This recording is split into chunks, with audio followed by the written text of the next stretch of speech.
jeshi takatifu walimshinda,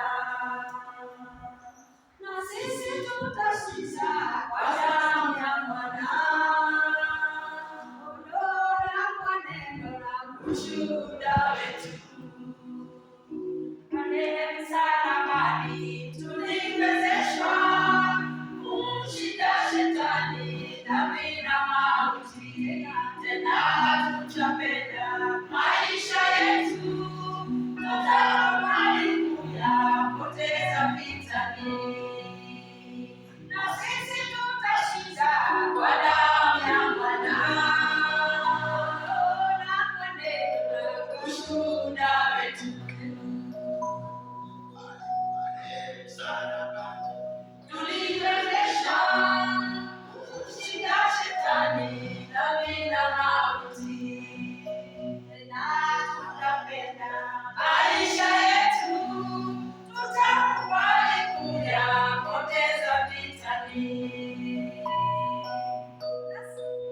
Vita vya ukombozi vya mwanadamu kati ya mwana-kondoo na mwovu Shetani vilikuwa vikali msalabani, dunia pia mbingu vikashuhudia, na sisi tutashinda kwa damu ya Mwana na kwa neno la ushuhuda wetu.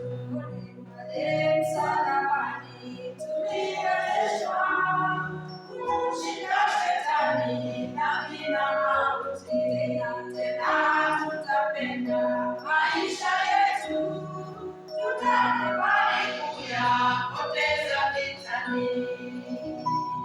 Vita vya ukombozi alizishinda juu ya msalaba Yesu Mwokozi. Alitoa tangazo lenye ushindi hapo aliposema yote yamekwisha, na sisi tutashinda kwa damu ya Mwana na kwa neno la ushuhuda wetu.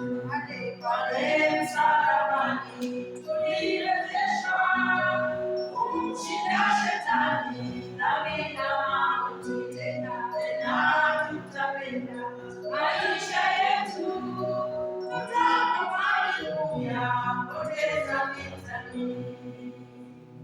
Vita vya ukombozi walivipata manabii na mitume na walimshinda